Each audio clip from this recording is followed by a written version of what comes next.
I have spent my entire life preparing to do something that I am never going to do. I thought that accumulating all this learning and experience would result in something. A body of work. Or a body.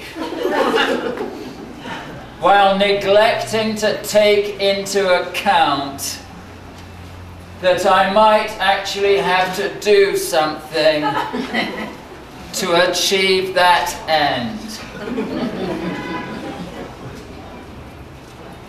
A long time ago, I made a decision to become a failure. It wasn't as easy as I thought. Browsing through life from one distraction to the next, while waiting for the last lost moment to become unseizable. As if there was some fundamental honesty to not striving. There wasn't. I suspected it all along.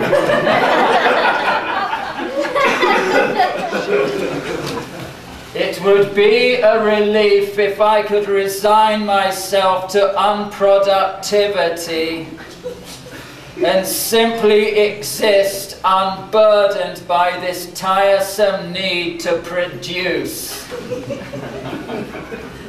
that has been the cause of so much unpleasantness. It's not as if I do anything with my time. And as for most of the people who do accomplish anything, one rather wishes they hadn't bothered either.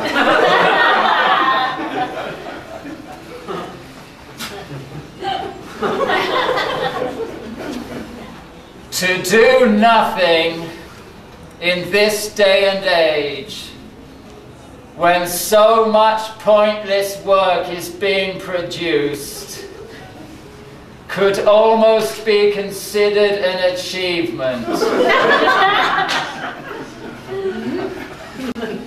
It all compares most unfavorably with my own imaginary body of work. There are no levees capable of withstanding the torrents of distraction that surge through my mind. Tender resentments, useless trivia, and tired lusts are carried along like debris on a swollen river, from which very occasionally a lucid thought emerges, only to be sucked back down into the sewage of pettiness and vanity. That's true. Stop me if you've heard this one before. I am no stranger to waste, to bouts of tranquilizing self-abuse, drifting off like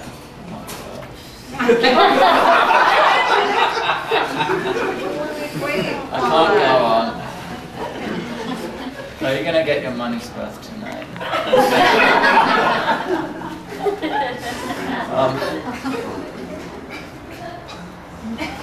I do not know the meaning of hard work,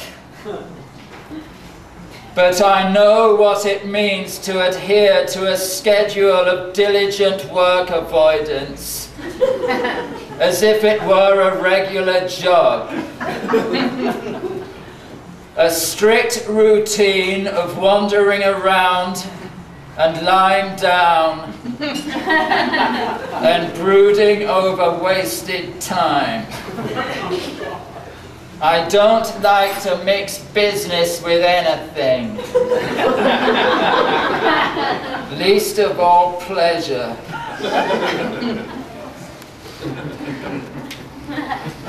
I saw the sun rise by accident. It was a horrible sight.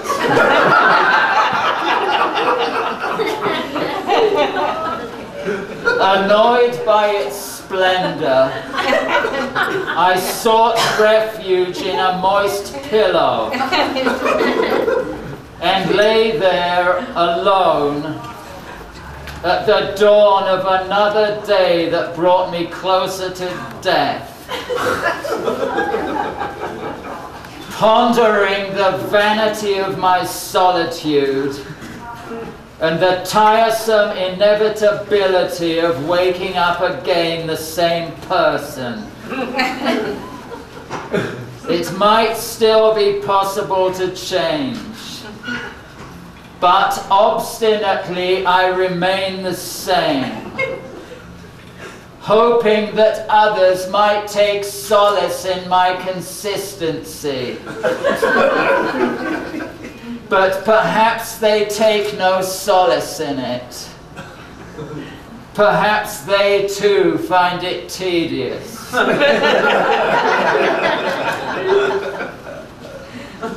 When I ask someone what they're doing, and they tell me they are doing nothing, they are in fact usually doing something. Whereas if someone asks me what I am doing, and I tell them I am doing nothing, I am in fact actually doing nothing. Few people outside jails or hospitals have spent more time lying on a bed looking at a wall,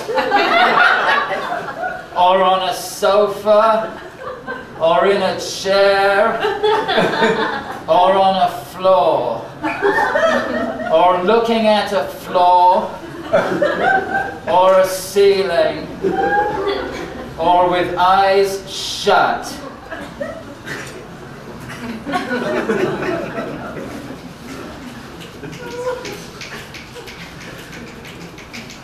I can't go on. I don't understand people